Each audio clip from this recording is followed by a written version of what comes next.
주일 2부 예배를 하나님께 드리시겠습니다.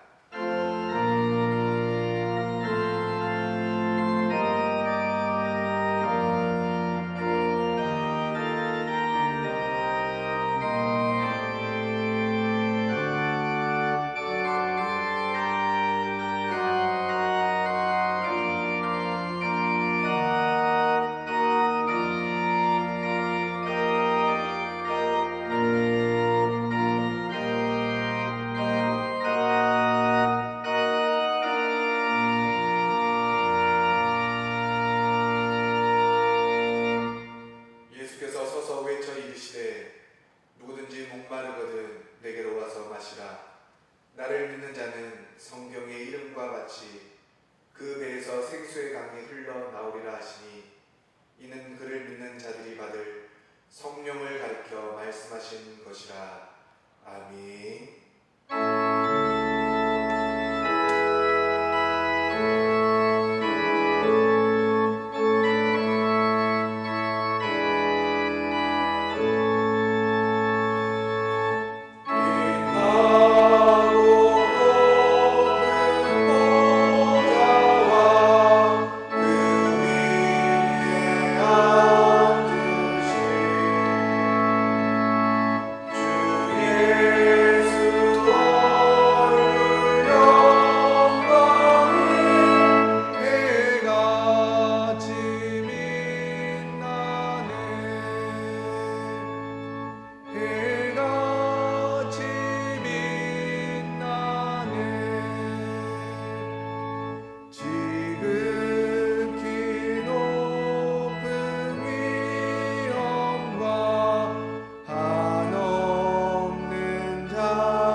여호와를 경외하며 그의 길을 걷는 자마다 복이 있도다.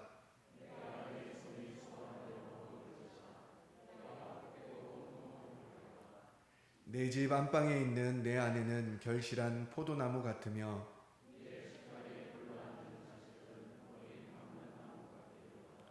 여호와를 경외하는 자는 이같이 복을 얻으리로다. 너는 평생에 예루살렘의 번영을 보며 내 자식의 자식을 볼지어다. 아멘. 이 시간 하나님의 긍휼하심과 예수 그리스도의 십자가 은혜를 바라며 한 주간의 죄를 고백하기를 원합니다. 기도하시겠습니다.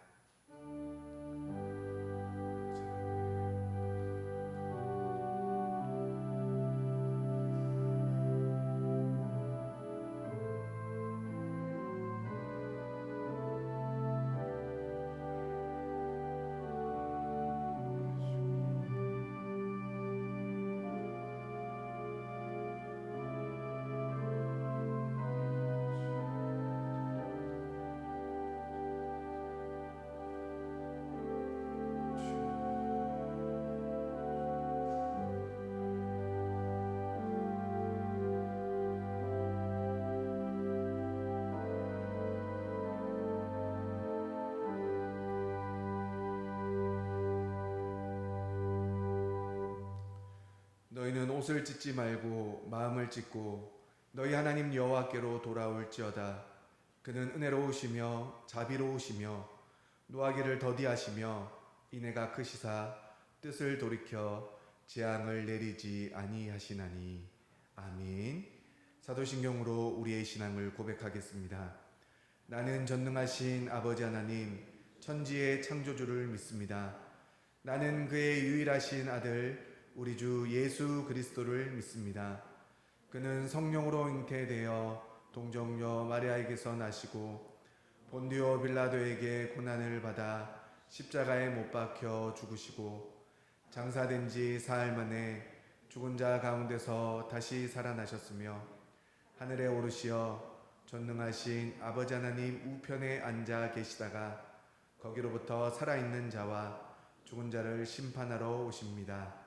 나는 성령을 믿으며 거룩한 공교회와 성도의 교제와 죄를 용서받는 것과 몸의 부활과 영생을 믿습니다. 아멘.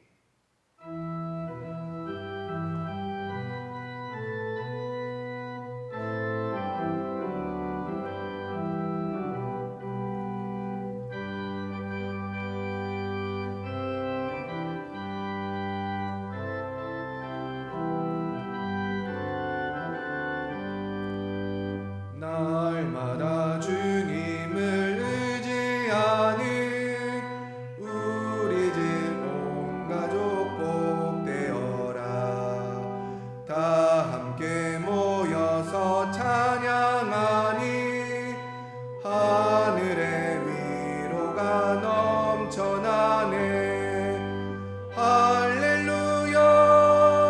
우리 가정 사랑과 행복의 안식처. 할렐루야. 우리 가정 주님만 모시고 살아가리. 아버지 어머니 사랑하고 형제와 자매들 우애하니 세상의 풍파가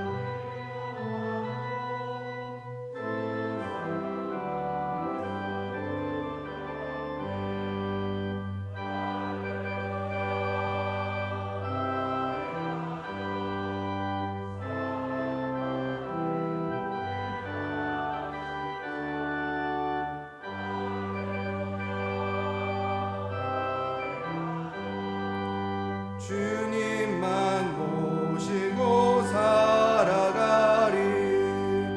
말씀과 기도가 풍성하고 기쁨과 감사가 가득하니 하나님 우리 집 생각하사 대대로 복되게 하시도다.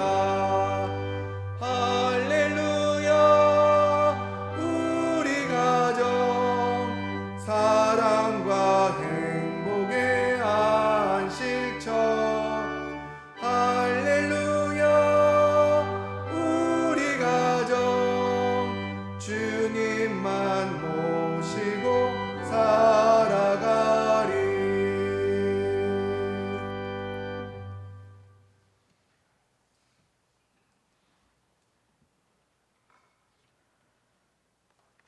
온 천지 만물을 창조하시고 홀로 영광 받으시기에 합당하신 하나님 아버지, 오늘 거룩하고 복된 주일을 허락하여 주셔서 성도들이 주님 앞에 예배를 통해서 찬양과 경배를 드리게 됨을 감사드립니다.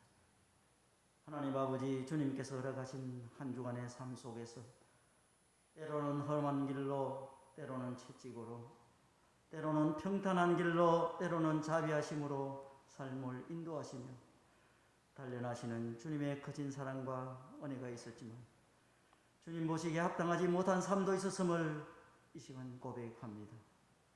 기도해야 할 시간에 정작 기도보다는 세상의 고민들로 근심하였음을 이 시간 고백하오니 용서하여 주시옵소서. 주님, 아름다운 가정을 찾아보기 힘든 시기에 주님께서 창조하신 이 땅의 가정들이 서로 돕는 가운데 질서와 조화가 아름답게 형성되어 믿음의 가정의 아름다움을 나타내도록 주님 인도하여 주시옵소서. 그러한 가정은 하나님의 은혜로 회복되고 아름답게 성숙되기를 원하오며 가정들이 하나가 되어 서로 사랑하고 인내하는 가운데 하나님을 모시는 가정은 절대 무너지지 않게 주여 도와주시옵소서. 주님, 저희들이 부족한 것도 많습니다. 주님 앞에 나올 때마다 가정을 위해서 기도했지만 믿음의 가정을 온전히 이루지 못함도 있습니다. 짱믿음 가정과 자녀들이 주님 앞에 온전히 서지 못함과 믿음이 약해서 주님을 온전히 의지하지 못하는 연약한 믿음의 가정을 세웠습니다. 주님, 저희들의 부족함을 용서하여 주시고 이 시간 함께한 모든 성도들이 가정이 온전히 주님께 신뢰하는 믿음의 가정, 복된 가정 다 세워가도록 성령님 인도하여 주시옵소서. 우리나라의 복음과 경제적 발전을 허락하신 하나님 아버지, 경제적 풍요는 이루었으나 이기적인 탐욕과 불순종과 우상 숭배로 창조 질서가 무너졌으며 빈부 차이와 이념의 갈등은 여전합니다. 정치하는 위정자들이 국민의 마음이 어디에 있는지 잘 살펴서 갈등과 다툼이 일어나지 않도록 인도하여 주시옵소서. 우리 믿음의 사람들은 따스한 주님의 손길을 내밀어 이웃을 섬김으로 세상을 변화시키는 선한 영향력의 해결자로, 화해자로 서게 하여 주시옵소서. 하나님 아버지, 육신의 질병으로 치료받고 있는 성도들과 마음의 질병으로 힘들어하는 성도들도 있습니다. 이 시간 주님의 권능의 손으로 어루만져 주시고 위로하여 주셔서 해결을 받는 시간 되게 하여 주시옵소서. 주님, 저희 남목교회를 기억하여 주시옵소서. 이 지역에 주님의 뜻이 계셔서 교회를 세워주셨사오니 부활의 주님을 증거하고 그 복음을 널리 전파하게 하시니 감사드립니다. 아직도 주님을 알지 못하는 죄 가운데 방황하는 불쌍한 영혼들이 많사오니 방황하는 영혼들을 교회로 인도하여 구원에 이르게 하는 사명을 감당케 하여 주시옵소서. 부흥의 손길이, 구원의 불길이 타오르게 하셔서 구원의 복된 소식을 전하는 데 앞장서는 우리 남목교회가 되게 하여 주시옵소서. 이 시간 말씀을 들고 단위에 서신 담임 목사님 성령의 능력으로 붙들어 주시고 선포되는 말씀으로 인해 우리의 영혼이 변화되고 회복되고 치유되는 역사가 나타나게 하시고 전해지는 말씀 속에 주님의 음성을 듣게 하시며 성령으로 충만하게 되어 주님의 뜻을 이루는 복된 성도들이 되게 하여 주시옵소서. 보이지 않는 곳에서 헌신하며 봉사하는 손길들을 기억하셔서 필요한 것들로 채워주시며 예배 참석은 못하지만 영상으로 또는 처소에서 같은 예배를 드리는 성도들 같은 은혜를 베풀어 주시옵소서. 저희들이 드리는 이 예배가 온전히 주님께 연락되기를 원하며 이 시간도 살아계셔서 역사하시는 우리 구주 예수님 이름으로 기도하옵나이다.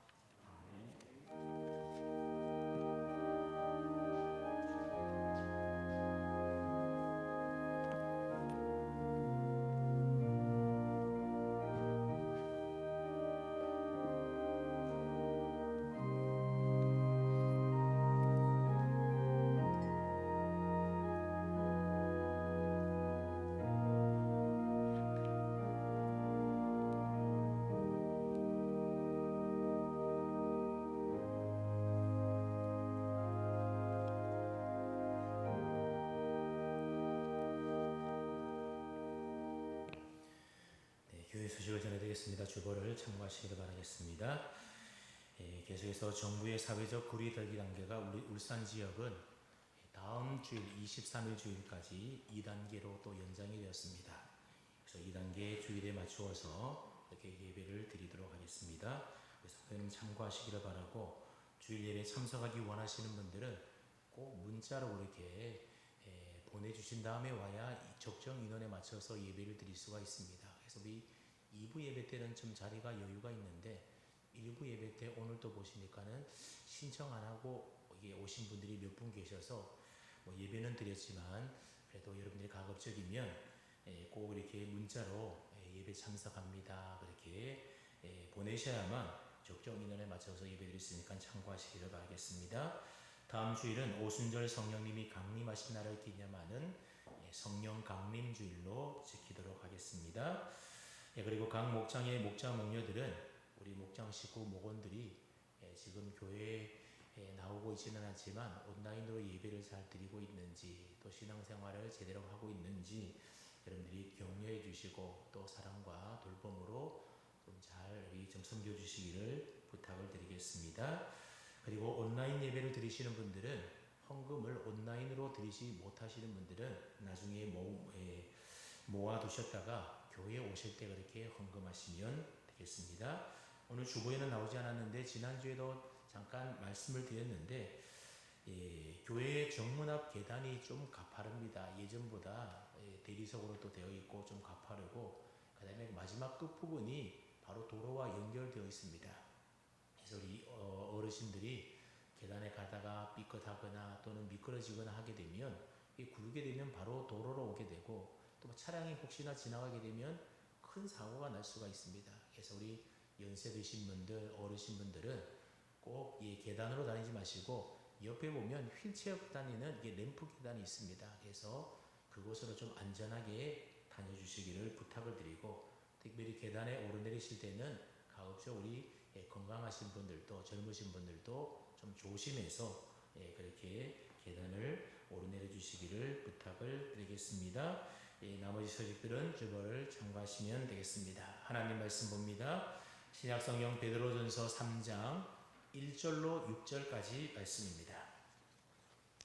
베드로전서 3장 1절로 6절입니다. 신약성경 380쪽이 되겠습니다. 베드로전서 3장 1절로 6절까지 말씀을 제가 한 절, 여러분 한 절 교독으로 하나님 말씀 봅니다. 아내들아 이와 같이 자기 남편에게 순종하라. 이는 혹 말씀을 순종하지 않는 자라도 말로 말미암지 않고 그 아내의 행실로 말미암아 구원을 받게 하려 함이니 너희의 단장은 머리를 꾸미고 금을 차고 아름다운 옷을 입는 외모로 하지 말고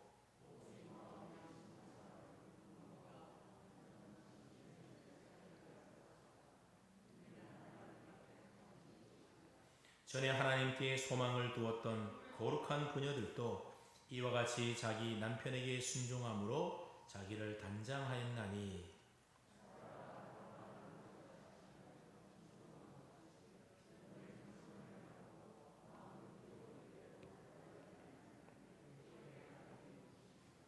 아멘. 우리는 흔히 5월을 가정의 달이다 그렇게 말합니다. 그래서 5월에는 어린이날도 있고 어버이날도 있고 또 부부의 날도 있고 그래서 아마 가정의 달이다 그렇게 부르는 것 같습니다.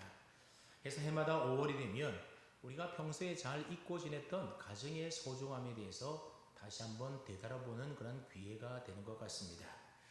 우리가 잘 알고 있는 것처럼 가정이라고 하는 것은 하나님께서 우리 인간의 행복을 위하여 최초로 만들어준 기관이 바로 우리 가정입니다.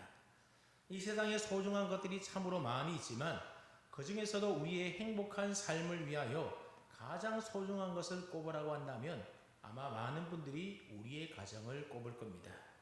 여러분 과만사성이라는 말이 있지 않습니까?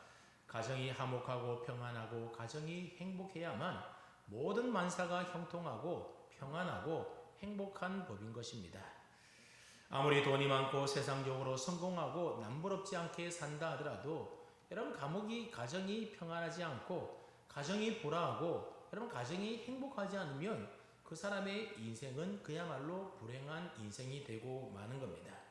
그래서 성경에도 보면 잠언 17장 1절 말씀에 뭐라고 말하는가 하면 마른 떡 한 조각만 있고도 화목하는 것이 제육이 집에 가득하고도 다투는 것보다 나으니라 말씀하고 있습니다. 물질이 많고 잘 먹고 잘 사는 것이 우리의 행복을 결정해 주는 것이 아니라 가정이 화목하고 가정이 평안해야만 우리의 인생이 행복하다 그런 말입니다. 그렇기 때문에 우리가 행복하게 살려면 무엇이 행복해야 된다는 겁니까? 가정이 평안하고 행복해야 된다는 겁니다. 그리고 가정이 행복하려면 가정의 가장 기초가 되는 부부간이 행복해야만 가정이 행복한 겁니다. 그래서 행복한 가정의 기초는 바로 화목한 부부관계다 그렇게 말할 수 있습니다. 부부관계가 좋다라고 한다면 그 가정에 어떠한 어려운 문제가 있다 하더라도 이 화목한 부부가 그 어려움을 잘 헤쳐나가고 행복하게 살아갈 수가 있게 되는 겁니다. 그렇기 때문에 행복한 삶을 위해서는 행복한 부부관계가 필수적일 수밖에 없다는 것입니다. 성경은 그리스도인의 가정에서 부부가 서로 어떻게 섬기며 사랑하며 살아야 되는지, 그래서 남편은 아내에게 또 아내는 남편에게 어떠한 모습으로 살아야 되는지 행복한 부부로 살아갈 수 있는 모습에 대하여 성경이 자세히 기록해 놓았습니다. 오늘 본문도 바로 그 중에 하나입니다. 오늘 본문은 베드로전서 3장 1절로부터 6절까지 말씀인데 원래는 7절까지 다 읽고 7절까지 다 살펴보려고 했습니다. 왜냐하면 오늘 본문인 1절로부터 6절까지는 예수 믿는 그리스도인의 아내에 대하여 권면하는 하나님의 말씀이 기록되어 있고 또 7절 말씀은 예수 믿는 우리 남편들을 향한 하나님의 권면의 말씀이 기록되어 있기 때문입니다.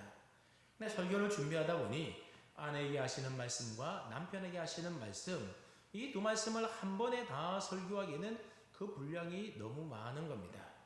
그래서 오늘은 행복한 부부로 살아가기 위하여 예수 믿는 아내에게 주시는 하나님의 말씀인 1절로부터 6절까지 말씀을 우리가 오늘 살펴보고, 그 다음에 예수 믿는 남편들에게 하시는 하나님의 말씀인 이 7절 말씀은 우리가 다음 시간에 그렇게 살펴보려고 합니다.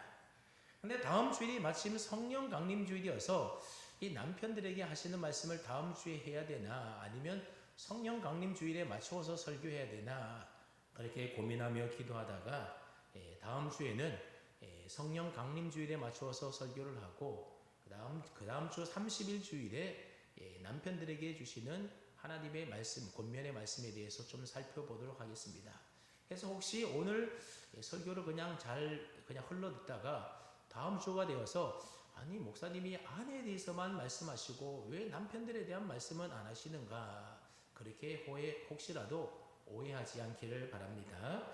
그래서 오늘은 예수 믿는 아내들이 행복한 가정을 만들고 행복한 부부로 살아가기 위해서는 우리 믿는 아내들이 어떻게 남편에게 해야 되는지에 대하여 우리가 함께 좀 살펴보며 은혜를 나눌까 합니다. 혹시 여러분들 가운데 나는 아직 결혼하지 않는 미혼인데 하시는 분들도 있을 텐데 그런 분들은 오늘 말씀을 통해서 이것이 바로 예수 믿는 우리 거룩한 아내들의 모습이구나, 그것을 우리가 먼저 깨달음으로써 이러한 아내가 될 수 있도록 잘 준비하며 기도하는 그런 시간이 되었으면 좋겠습니다.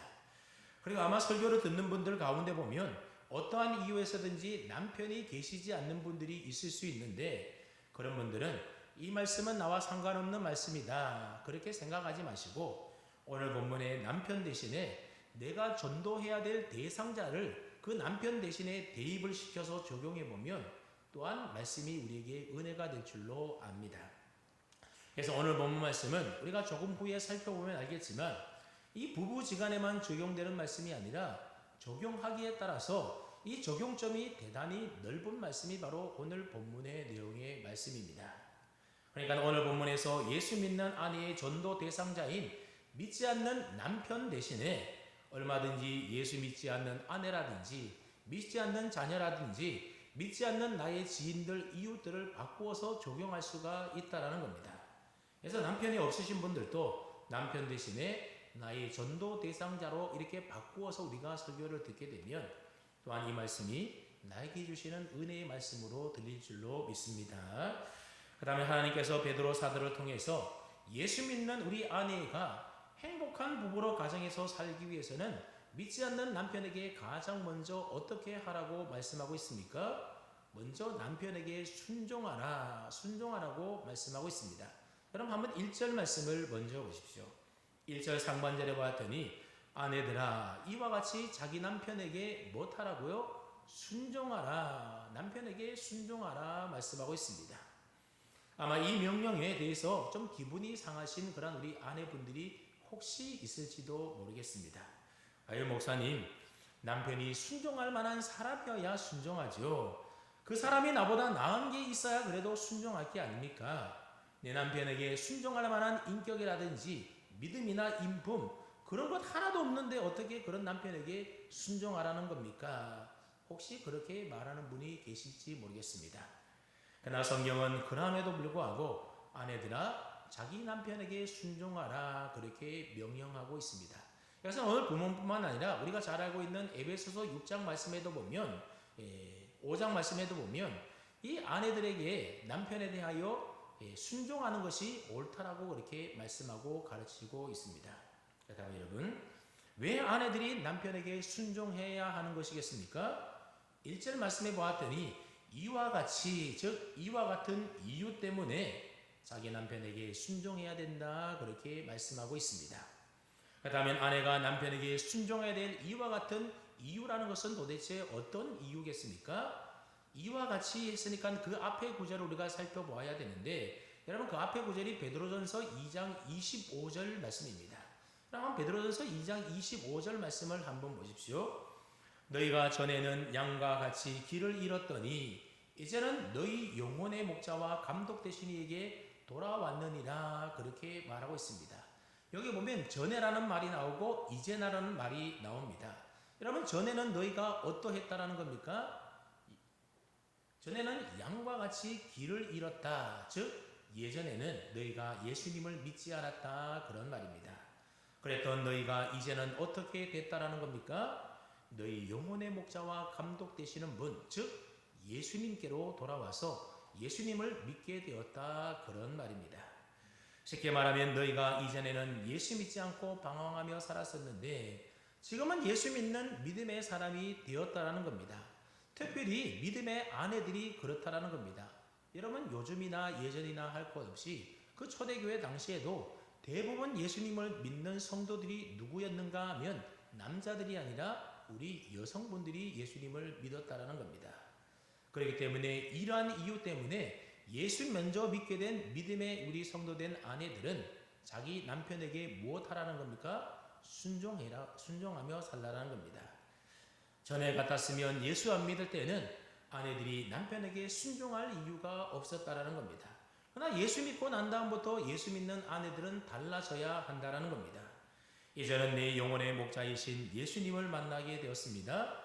그래서 양과 같이 길을 잃고 헤매고 있는 우리 남편 또는 그 영혼들에게 예수님의 복음을 전하여 그들도 그들의 영혼의 목자와 감독 되신 예수님께로 돌아오게 해야 될 책임과 사명이 먼저 믿게 된 믿음의 아내들, 믿음의 성도들에게 있게 되었다라는 겁니다.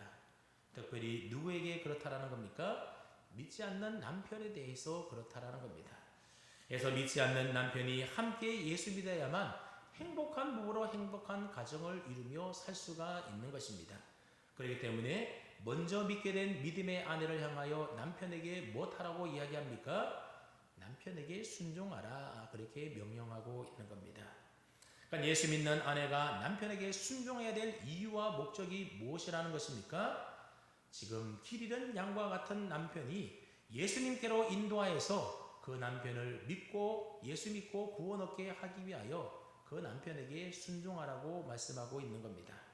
그래서 이어지는 계속되는 1절 말씀해 보게 되면 그에 관하여 좀 더 자세하게 설명을 해주고 있는데 한번 보십시오. 이는 혹 말씀을 순종하지 않는 자라도 말로 말미암지 않고 그 아내의 행실로 말미암아 뭘 받게 하려고요? 구원을 받게 하려 함이라. 믿지 않는 남편에게 순종하고 그 말이 아닌 행실로 말미암아 그 남편을 구원하게 하기 위해서 믿지 않는 남편이지만 우리가 볼 때는 별로 남편 존경하고 순종할 만한 사람이 아니지만 그래도 그 남편에게 순종해 주라 그런 말입니다. 여기 보면 아내가 순종해야 될 남편은 어떤 남편이라고 말하고 있는가 하면 1절을 다시 한번 보십시오. 말씀에 순종하지 않는 자다, 그렇게 말하고 있습니다. 여기서 말씀이라고 하는 것은 복음을 말하는 겁니다. 그냥 복음에 순종하지 않고 복음을 믿지 아니하는 남편들을 지금 1절에서 말하고 있는 겁니다. 즉 예수님을 믿지 않는 불신 남편들을 말하는 겁니다. 좀 더 확대하면 교회 다니기는 하지만 가정의 평화를 위하여 교회 다니는 척하는 남편들도 다 여기에 속할 수가 있습니다. 여러분, 이런 부부관계는 어떠한 관계이겠습니까? 아내는 신실하게 하나님 말씀대로 믿음으로 살려고 참으로 노력하고 애쓰는 참 신자인 반면에 남편은 불신자이거나 또는 아내 따라 교회 다니기는 하지만 제대로 믿지 않는 그런 남편일 거라는 겁니다. 그럼 이런 부부관계는 언제든지 신앙의 문제로 부부 사이에 갈등이 생길 수밖에 없는 문제를 안고 있는 행복할 수가 없는 부부관계라고 하는 겁니다. 여러분, 아내는 어떻게 해서든지 믿음과 말씀 따라 사려고 애를 쓰는데 남편은 세상의 가치를 따라서 가정을 이끌려고 하다 보니 여러분, 이런 신앙적인 문제로 부부간에 여러 가지 갈등과 문제가 생길 수가 있는 겁니다. 여러분, 예를 들어서 주일날 아내는 교회 가려고 하는데 남편은 자꾸만 온 가족들 함께 여행 가자고 떼를 쓰는 경우 있습니까? 없습니까? 그러다 보면 부부간에 갈등이 생기는 겁니다. 아내는 하나님 나라와 주님의 몸된 교회를 위하여 헌금을 드리고 싶은데 남편은 내가 힘들게 번 돈 왜 다 교회에 갖다 바치냐면서 그렇게 따지며 헌금하지 못하게 막는다라는 겁니다.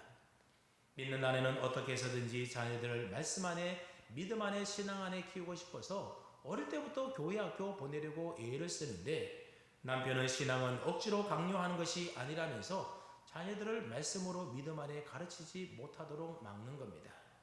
그래 여러분, 이런 부부간에 믿음으로 인하여 신앙으로 인하여서 갈등이 생길 수밖에 없다라는 겁니다.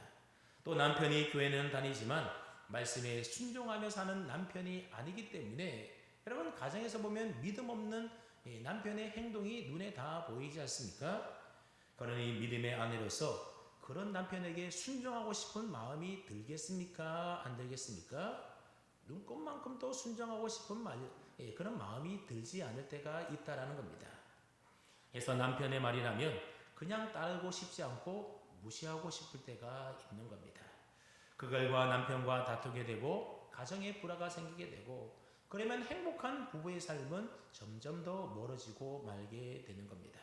근데 오늘 본문은 그렇게 하라는 겁니까? 그렇게 하지 말라는 겁니까? 그러지 말라는 겁니다. 영혼의 목자와 감독 되신 예수님께로 먼저 돌아온 믿음의 아내는 오히려 그런 남편을 존중히 여기고 순종해 주라 말씀하고 있습니다. 비록 지금 내 눈에 남편이 부족해 보이고 내 마음에 들지 않아도 남편의 말에 순종하여 남편의 권위를 세워주고 남편을 존중해 주라는 겁니다. 그게 가정에서 행복한 부부로 살아가기 위한 믿음의 아내의 처신법이라고 하는 겁니다. 특별히 남편의 구원을 위하여 믿음의 아내에게 어떻게 하라고 권면을 합니까? 말로 말미암지 않고 그 아내의 행실로 말미암아 믿지 않는 그 남편 구원을 얻게 하라고 권면하고 있습니다.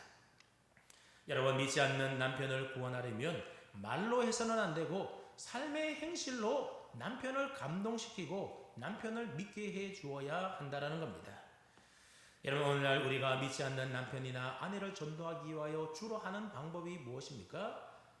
자꾸만 말로 설득을 하려고 한다는 겁니다.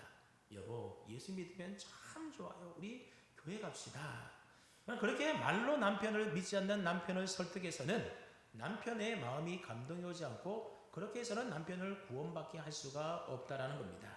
그렇다면 내 남편을 구원받게 하려면 어떻게 하라는 겁니까? 말이 아닌 우리의 삶의 행실로 남편에게 순종하는 그런 모습을 통하여 남편의 마음을 움직이고 남편의 마음문을 열고 그런 모습을 우리가 보여주어야 한다라는 겁니다. 여러분, 그렇지 않겠습니까? 아내가 남편을 주의 사랑으로 사랑해주고 순종해주고 섬겨주고 남편을 우리가 잘 섬겨주고 존중해 줄 때에 그럴 때 남편의 마음문이 열리게 되고 그럴 때 남편이 예수님을 믿게 되는 것 아니겠습니까? 그러기 위해서 믿음의 아내들은 자기 남편에게 순종해야 된다, 그렇게 우리에게 말씀하고 있는 겁니다. 그러므로 아내 여러분들, 여러분의 남편이 믿음의 사람이건 혹은 믿지 않는 불신자이건 남편의 권위를 인정해 주시고 남편을 잘 존중히 여겨줄 수 있기를 바랍니다. 비록 여러분의 눈에는 좀 부족해 보이고 마음에 들지 않는 그런 모습들이 있다 하더라도 그럼에도 불구하고 그런 남편 성경의 명령과 말씀대로 존중히 여겨주고 잘 순종하며 따라주기를 바랍니다. 왜 그래야 된다라는 겁니까? 우리가 그렇게 해야만 길 잃은 양과도 같은 여러분들의 남편이 영혼의 목자이시고 영혼의 감독이신 예수님께로 다시 돌아와서 구원을 받을 수 있기 때문에 그렇다라는 겁니다. 여러분, 우리도 때때로 얼굴을 잘 알지 못하는 그런 사람들을 위하여 우리가 애쓰며 기도해주고 그들의 구원을 위하여 우리가 기도해줄 때가 있지 않습니까? 그래서 저 아프리카에 있는 사람들, 믿지 않는 그런 사람들에게 그들의 영혼을 구원해달라고 이렇게 간절히 기도할 때가 있습니다. 그리고 또 교회에서 만나는 다른 성도들의 신앙을 위해서 그들의 믿음의 성숙을 위하여 우리가 때로는 섬겨주기도 하고 때로는 기도도 해주고 그들의 영혼이 하나님 앞에 바로 세워질 수 있도록 우리가 애쓰고 노력하지 않습니까? 근데 정작 나의 가장 가까운 내 가족, 내 남편, 내 아내가 예수님께 돌아오지 않는데도 우리가 무관심하고 그냥 내버려 둔다라고 한다면, 그래서 그런 남편과 아내가 길 잃은 양처럼 지금 헤매고 방황하고 있다라고 한다면 여러분 얼마나 안타까운 일이겠습니까? 그러므로 내 자존심만 너무 내세우지 말고 내 사랑하는 남편, 내 사랑하는 자녀들, 내 가족들이 주님께로 돌아와 구원받는 믿음의 사람이 될 수 있도록 내가 섬겨주고 내가 먼저 사랑해주고 내가 존중히 여겨주고 순종하는 그러한 수고를 아끼지 말아야 된다는 겁니다. 이것이 내 남편, 내 아내, 내 자녀, 내 가족뿐만 아니라 내가 사랑해서 전도하려고 하는 마음에 품고 있는 전도 대상자들, VIP들도 다 마찬가지라고 하는 겁니다. 그들 우리가 구원받게 하기 위해서는 우리가 먼저 낮아지고 섬겨주고 높여주고 그렇게 해야 한다는 겁니다. 말로서가 아니라 우리가 행동으로 잘 섬겨주어야 하는 것입니다. 그래서 여러분의 믿지 않는 남편이 또 여러분의 주변에 있는 믿지 않는 사람들이 여러분의 순종하는 그 모습을 통하여 하루라도 빨리 주님 앞에 돌아와야만 여러분 더 이상 눈치 보지 않고 당당하게 기쁨으로 믿지 않는 남편이 이제 예수 믿게 되어서 부부가 함께 하나님 나라를 위하여 귀하게 헌신할 수 있는 것 아니겠습니까? 그럴 때 그 가정이 진정으로 행복한 가정이 되고 행복한 부부가 부부로 살아갈 수 있게 되는 겁니다. 여러분, 이러한 위대한 사명과 거룩한 목적이 있기에 예수 믿지 않는 아내들은 때때로 남편의 말에 잘 순종하고 싶지도 않고 남편의 말 존중하고 싶지 않을 때도 있지만 그럼에도 불구하고 그때도 남편의 말에 순종해야 되고 남편을 잘 존중해 주어야 한다는 겁니다. 이처럼 남편에게 순종하는 것, 다른 말로 하면 남편을 존중하고 인정해 주는 것이 바로 행복한 가정을 위하여 우리 믿음의 아내들이 해야 될 첫 번째 모습이라고 하는 겁니다. 그렇다면 말로서가 아닌 구체적인 삶의 행실로 남편의 마음을 감동시켜서 남편을 구원하려면 어떻게 하라고 말씀합니까? 네, 한번 2절 말씀을 함께 읽어보겠습니다. 2절입니다. 시작. 네, 이 2절 말씀에서 우리가 좀 눈여겨볼 단어가 있는데 그 단어는 바로 마지막에 있는 봄이라 본다라고 하는 이 단어입니다. 여러분, 여기서 보면 누가 누구를 본다라는 겁니까? 믿지 않는 남편이 믿음의 아내가 하는 행실의 모습을 지금 다 눈여겨 지켜보고 있다라는 겁니다. 그래서 이 본다라고 하는 말의 원어적인 의미를 살펴보게 되면 안 보는 척하면서 자세히 관찰하여 본다라는 뜻을 가지고 있는 단어가 여기에 사용되고 있습니다. 그러니까 믿지 않는 남편이 믿는 아내가 하는 행실을 못 보는 척, 안 보는 척 하지만 실제로는 어떻다라는 겁니까? 자세하게, 면밀하게 마치 수사관이 조사하듯이 다 관찰하고 예의주시하고 있다라는 겁니다. 여러분, 이럴 때 우리 믿음의 아내가 잘해야 되는 겁니다. 여러분, 남편이 보는 앞에서 아무리 잘한다 하더라도 남편이 보지 않는 데서 우리가 잘 못한다라고 한다면 그 아내의 행동의 진정성에 대해서 우리가 인정받을 수가 없게 되는 겁니다. 그래서 안 보는 척하며 몰래 지켜보고 있을 때에 믿음의 아내는 언제나 한결같은 믿음을 가지고 남편에게 잘하고 순종하고 그래서 진정 어린 그 모습을 남편에게 보여주어야 한다는 겁니다.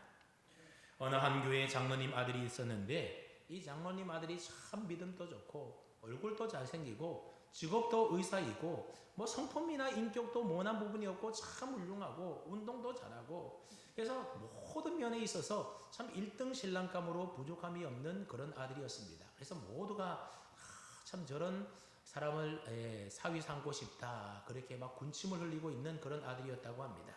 그래서 목사님도 저 장모님의 그 며느리가 누가 될까, 제가 누구랑 결혼할까 그걸 늘 그렇게 궁금했었는데 근데 드디어 어느 날 이 장로님의 아들이 결혼하겠다면서 신부감을 데리고 와서 인사를 시키는데 목사님이 너무 궁금해서 물어보았다고 합니다.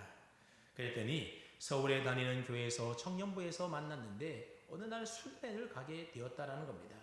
수련회 중간에 보면 휴식 시간이 있지 않습니까? 그래서 다른 청년들은 다 휴식 시간에 되면 밖에 나가 쉬고 놀고 뭐 그러는데 이 자매는 남아서 뒷정리하고 뭐 청소하고 뭐 막 그러더라는 겁니다.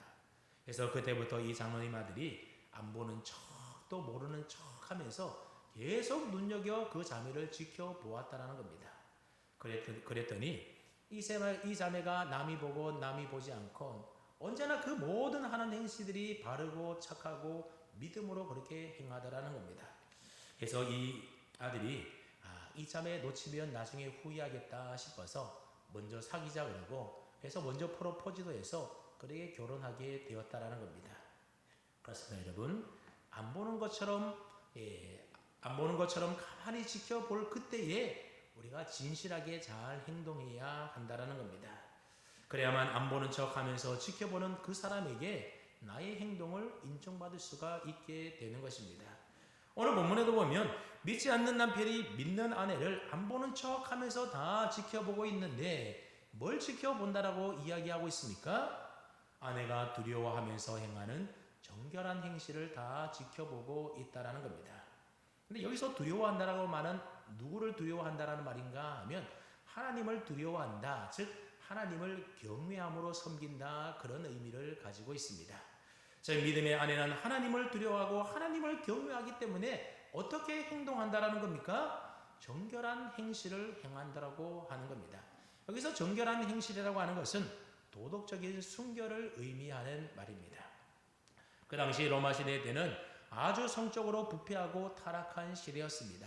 그래서 남자들뿐만이 아니라 결혼한 유부녀들까지도 성적으로 매우 방종한 삶을 살아가는 것이 그 당시에 흔히 있는 일이었다라고 하는 겁니다.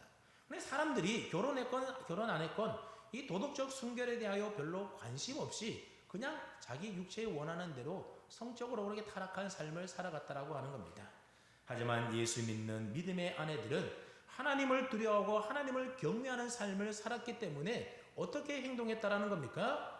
그런 세상적인 방종한 삶, 타락한 삶을 살아갔던 것이 아니라 정결한 행실로 순결한 삶을 살아갔다라고 하는 겁니다. 그래서 예수 믿지 않는 남편들이 그러한 예수 믿는 아내의 행실을 보고 안 보는 것처럼 하지만 다 지켜보고 있었다라는 겁니다. 여러분, 불신 남편이 이런 아내의 모습을 볼 때에 그 마음이 어떠했겠습니까? 우리 아내는 예수 믿으니까 세상 사람들 다 타락해서 저렇게 음란하고 방탕하게 살아가는데 하나님을 경외하고 하나님 두려워하면서 이렇게 정숙한 여인으로 이렇게 정숙하고 순결한 삶을 살아가니 하면서 그 마음에 감동을 받게 되는 것이고 그로 인하여 예수님께로 돌아와서 예수님 믿고 구원받는 일이 있었다라는 겁니다. 여러분, 이것은 비단 그 당시 믿지 않는 남편들뿐만 아니라 오늘 우리의 삶에도 마찬가지라는 겁니다. 여러분, 우리 주변에 있는 믿지 않는 사람들, 특별히 우리 가족들 가운데 불신 가족들이 있지 않습니까? 그리고 직장에 가면 직장 동료들이 있지 않습니까? 또 우리 주변에 있는 지인들이 예수 믿는 나의 행실이 어떠한지 안 보는 것 같지만 여러분, 그들도 다 우리가 예수 믿는 사람인 줄 알면 우리가 어떻게 사는지 어떻게 행동하는지 다 눈여겨 지켜보고 있다라는 겁니다. 그리고 우리의 행실을 보면서 내가 정말로 하나님을 제대로 잘 경외하는 믿음의 사람인지 아니면 진실하게 믿음으로 섬길 수 있는 사람인지 아닌지를 그들 나름대로 다 판단하고 구분하고 있다라는 겁니다. 그렇기 때문에 우리가 만에 하나라도 우리의 믿음과 신앙을 타협하는 모습을 그들에게 보인다면 하나님을 경외한다고 하면서도 하나님 두렵지 않는 그런 세상적인 사람들과 똑같이 살아간다고 한다면 그런 모습을 가지고는 결코 그들을 하나님께로 인도할 수가 없다라는 겁니다. 예를 들어 직장에서 회식을 할 때에 분위기 안 깨기 위해서 우리 믿음의 성도들도 가끔 이렇게 한 잔씩 하는 경우들이 있지 않습니까? 근데 처음에는 그런 모습을 보고 그들이 좋아할지 모르지만 그들의 모습 속에 비춰진 여러분들의 모습이라고 하는 것은 진짜 그리스도인이 아니라 가짜 그리스도인처럼 그 사람들이 판단하고 여긴다라는 겁니다. 그래서 예수 믿는 너나 예수 믿지 않는 나나 똑같네 그러면서 여러분 우리의 믿음을 우습게 여기게 되는 겁니다.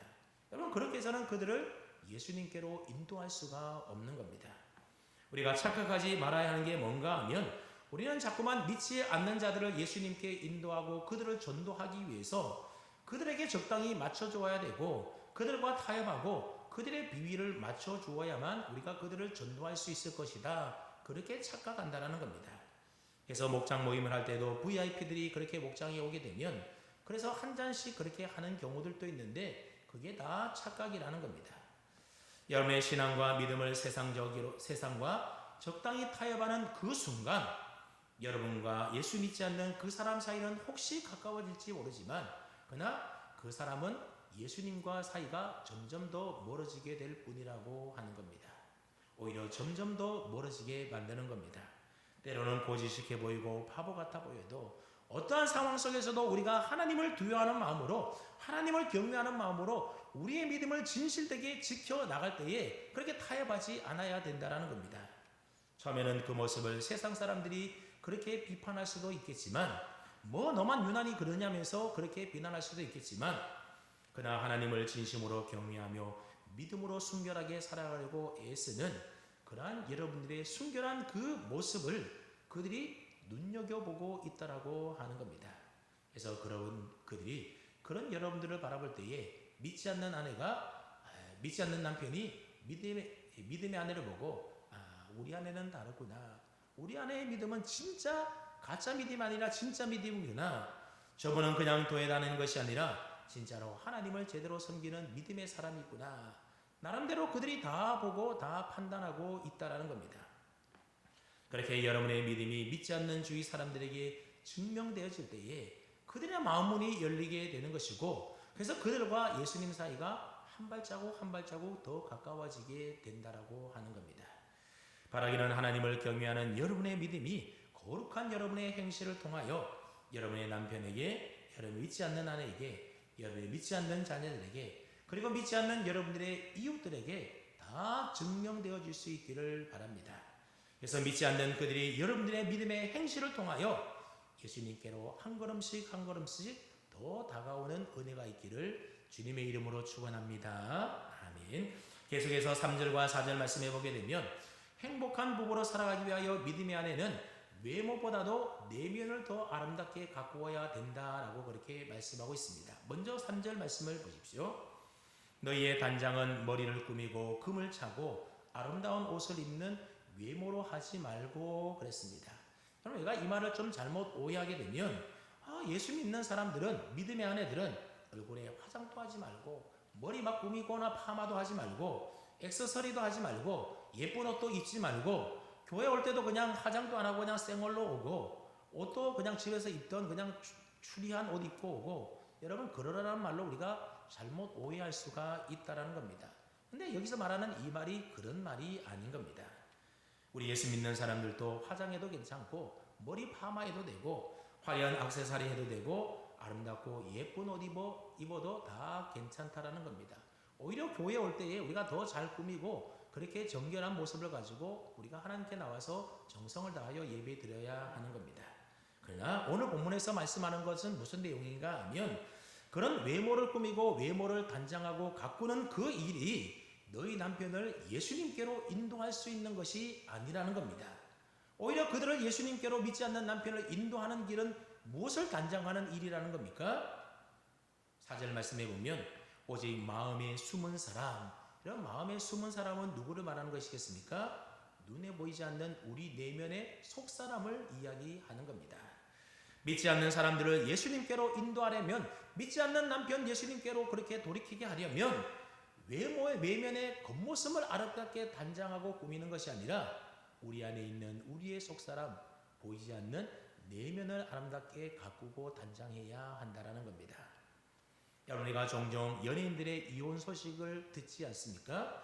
우리가 생각할 때는 저렇게 잘생기고 저렇게 예쁜 사람이 만나 결혼했으니 얼마나 행복하게 잘 살까, 우리가 그렇게 생각했는데 여러분, 그게 아니더라는 겁니다.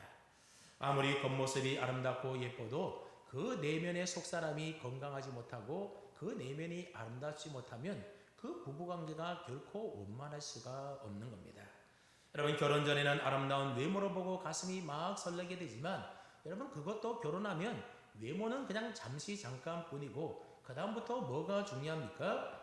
막상 결혼해서 살아보면 그 사람의 아름답지 못한 추한 내면의 모습이 보이게 되면 여러분, 그러면 행복한 부부 생활을 이어나갈 수가 없게 되는 겁니다. 특별히 4절에서는 믿음의 아내들에게 어떤 내면의 아름다움을 단장하라고 권면합니까? 온유하고 안정한 심령에 썩지 아니할 것으로 우리의 내면을 단장해야 된다. 믿음의 아내들은 그래야 된다라는 겁니다. 여러분, 온유한 마음이라고 하는 것은 예수님의 성품이지 않습니까? 그래서 예수님은 나는 마음이 온유하고 겸손하니, 온유는 바로 예수님의 성품이고 또 성령의 9가지 열매 가운데 하나가 바로 온유입니다. 여러분, 예수님은 십자가를 지시면서도 마치 털 깎는 자 앞에서 어린 양과 같이 잠잠하셨는데 그 모습이 바로 예수님의 온유하신 모습인 겁니다.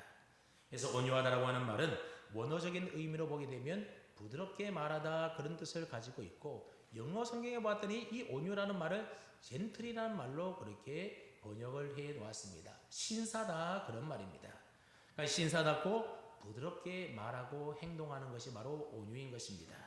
그리고 안전한 심령이라고 하는 것은 외부에서 일어나는 어떠한 상황 가운데서도 우리의 마음이 요동하거나 흔들리지 않는 안정된 심령의 상태를 가리켜서 말하는 겁니다. 여러분, 우리가 살다 보면 때로는 부부간에 서로 다투고 막 화를 내고 그럴 때가 있지 않습니까? 그래서 우리 막 내면에 마음이 막 요동치고 그럴 때가 있습니다. 예를 들면 믿지 않는 남편이 밖에서 막 술을 들고 와가지고 아내를 향하여 막 거친 말을 사용하고 또 무시하고 막 분노케 만들고 경노케 할 때가 있지 않습니까? 심하면 막 손찌검까지 하는 그럴 때도 있다라는 겁니다. 그럴 때 믿음의 아내는 남편을 구원하기 위하여 어떻게 해야 된다라는 겁니까? 그래, 오늘 어디 한번 너 죽고 나 살아보자. 그러면서 막 대들고 따져들고 그렇게 같이 싸우라는 얘기입니까? 그게 아니라는 겁니다.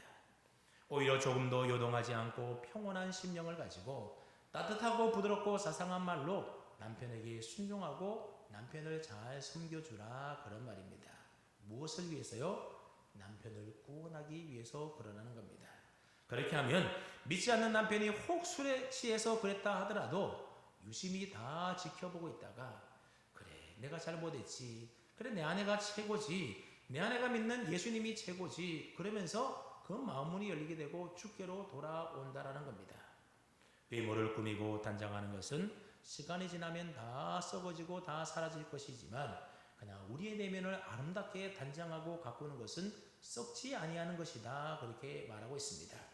그러니 하나님이 보실 때에 내면을 아름답게 단장한 이 믿음의 아내의 모습이야말로 겉모습만 화려하게 치장한 그러한 세상의 여인들의 모습보다도 더 어떻게 보인다라는 겁니까? 더 값지게 보인다라는 겁니다.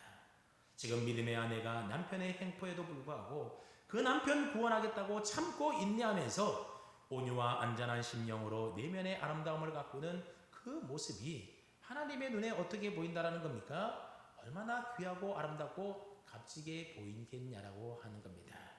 여러분, 하나님의 눈에도 그렇게 보인다라고 한다면 믿지 않는 남편의 눈에 또한 그러한 아내의 모습이 어떻게 보이겠다라는 겁니까? 얼마나 더 귀하고 그렇게 귀하게 보이겠습니까?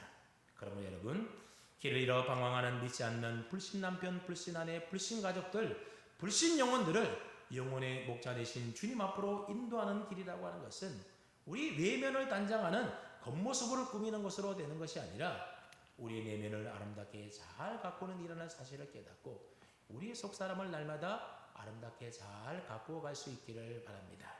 이제 마지막으로 행복한 가정, 행복한 부부로 살아가려면 믿음의 아내는 어떻게 살라라고 말씀합니까? 하나님께 소망을 두고 살아가라 그렇게 말씀하고 있습니다. 우리 한번 5절 말씀을 다 함께 읽어봅니다. 5절입니다. 시작.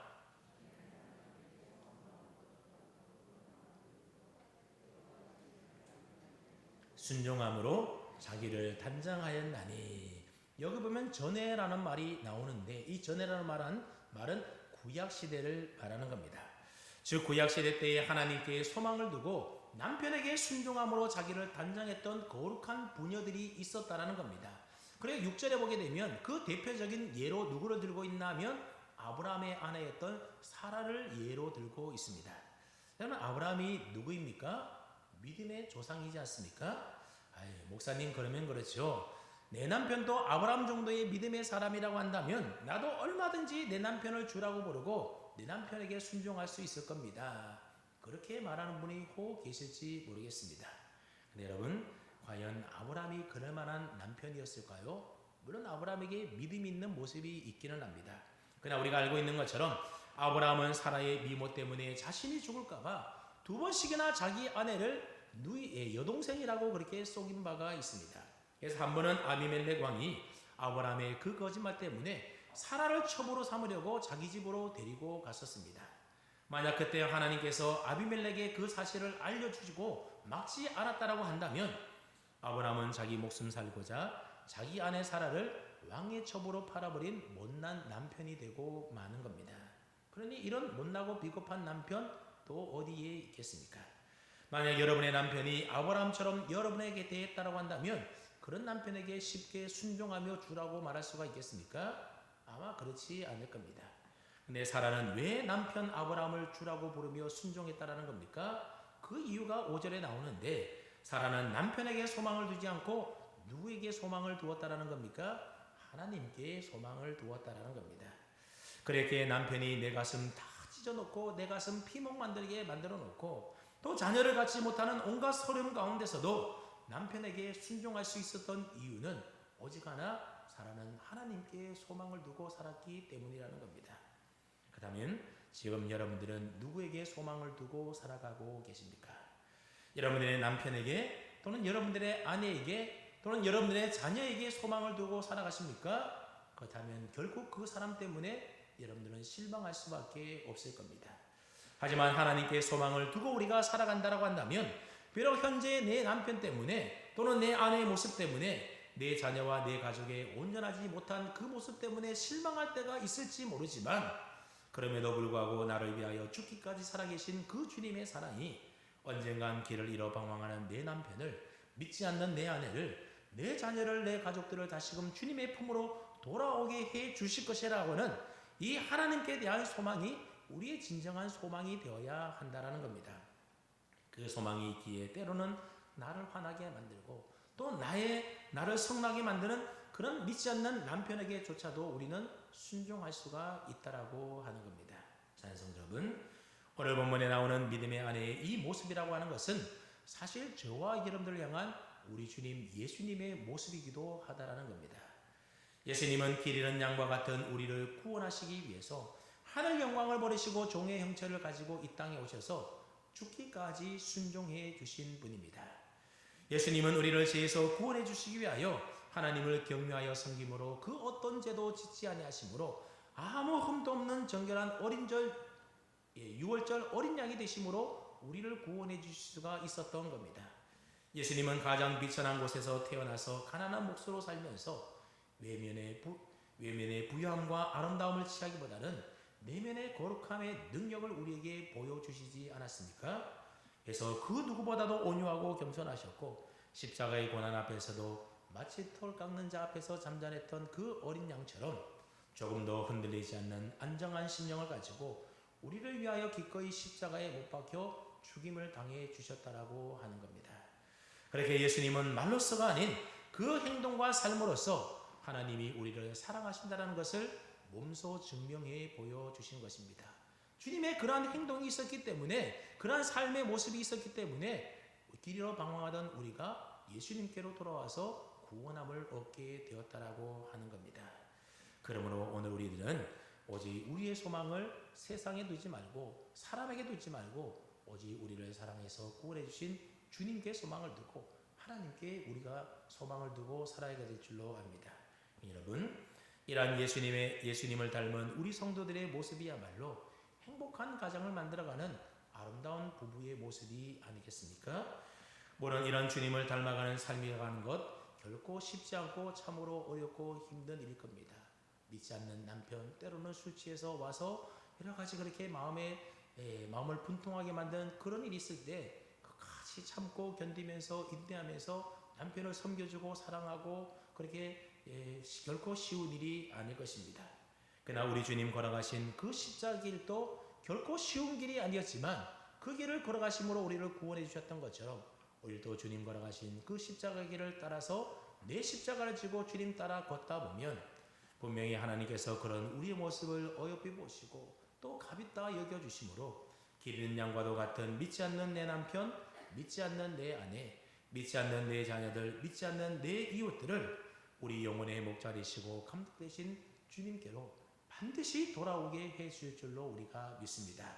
바라기는 은혜 주실 그날까지 소망 중에 조금만 더 참으시고 조금만 더 인내하시며 기다리며 기도할 수 있기를 바랍니다. 그러다가 마침내 우리 주님 은혜 주시는 그날에 말씀에 순종하지 않던 내 남편이, 내 아내가, 내 자녀가 이제 주님께로 돌아와서 해서 모든 가족들이 믿음으로 서로 순종하며 살아갈 수 있는 그런 행복하고 복된 가정 만들어갈 수 있는 저와 여러분 다 될 수 있기를 주님의 이름으로 축원합니다. 아멘. 하나님 아버지 감사합니다. 세상에 수없이 많고 많은 사람들 가운데 지금의 내 아내와 내 남편을 만나게 하시고 또 사랑하게 하시고 결혼하여서 가정을 이루게 해주시니 감사를 드립니다. 하나님이 짝지어 주심으로 이룬 우리의 가정이 날마다 천국의 기쁨을 누릴 수 있는 행복한 믿음의 가정이 될 수 있도록 은혜 내려 주시옵소서. 그래서 특별히 아직도 예수 믿지 않는 불신 남편들, 불신 아내, 불신 가족들이 영혼의 목자 되신 주님 앞으로 이제 돌아와서 예수님 믿고 구원을 받아서 믿음의 가정 만들어갈 수 있도록 은혜 베풀어 주시옵소서. 그를 위하여 먼저 예수님을 믿은 우리들이 오직 하나님께 소망을 두므로 믿지 않는 남편에게, 혹 믿지 않는 아내나 가족에게 잘 순종하며 섬기며 사랑하며 살 수 있도록 우리에게 그러한 넉넉한 믿음과 마음을 허락하여 주시고, 그래서 우리가 외모로 치장하여 꾸미는 것보다도 오직 온유하고 안정한 심령으로 우리의 속사람의 내면을 날마다 더 아름답게 갖고 갈 수 있는 저희 모두가 되게 해 주시옵소서. 그래서 우리 모든 가족들이 언젠간 나 예수 믿고 구원받아 주님 안에서 행복한 가정, 또 행복한 아내와 남편이 되어질 수 있도록 하나님 우리 가정에 은혜와 복을 내려주시고 함께하여 주시옵소서. 오늘도 귀한 예물 봉헌하여 드리오니 주님 기뻐 받아주시고 드릴 성도들 하나님이 축복하시고 우리 성도들의 직장과 사업과 일터 위에 은혜와 복을 내려 주시옵소서. 우리 성도들 가운데 육신의 질병으로 고통당하는 성도들, 연약한 성도들 하나님이 기억하시고 강건케 치유하시고 회복의 은혜가 있도록 도와주시옵소서. 감사드리며 존귀하신 우리 주님 예수 그리스도의 이름으로 기도하옵나이다. 아멘. 다음 이 자리에서 성도 간에 서로 교제하며 인사 나누겠습니다. 사랑합니다. 축복합니다. 한 주간 동안 믿음 안에 살아갑시다.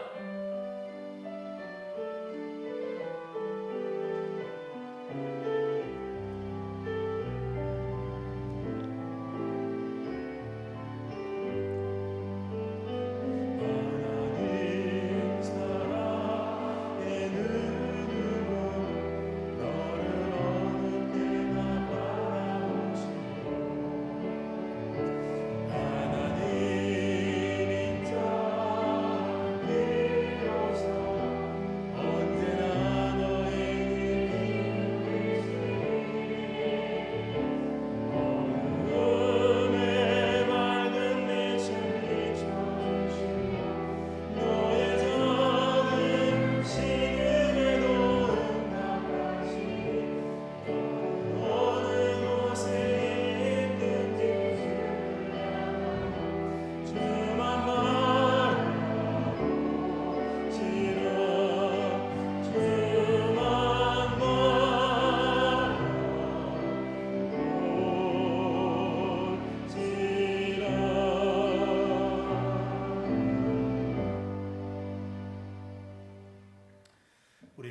예수 그리스도의 은혜와 하나님 아버지의 한결같으시고 변함없는 사랑하심과 보혜사 성령님의 교통하심이 오직 하나님께 소망을 두고 말로서가 아닌 온유하고 안전한 신령과 하나님을 경외하는 성숙한 행실로 우리의 속사람을 날마다 아름답게 가꾸어 순종함으로 길 잃은 양과도 같은 예수 믿지 않는 불신 남편, 불신 아내, 불신 가족들을 다 구원하여 행복한 믿음의 가정, 아내와 남편으로 살아가기를 원하며 소망하며 오늘도 예배하는 사랑하는 남목의 모든 성도님들 위해와 오늘도 가정에서 영상으로 함께 예배드리는 모든 하나님의 백성들 위해 우리 성도들의 가정과 자녀들과 일하는 일터와 사업장과 직장 위에 그리고 이게 모든 목장과 목장에 섬기는 선교지와 선교사님 위에와 이 나라 임족 위에 지금으로부터 영원토록 함께 하옵시기를 간절히 축원하옵나이다.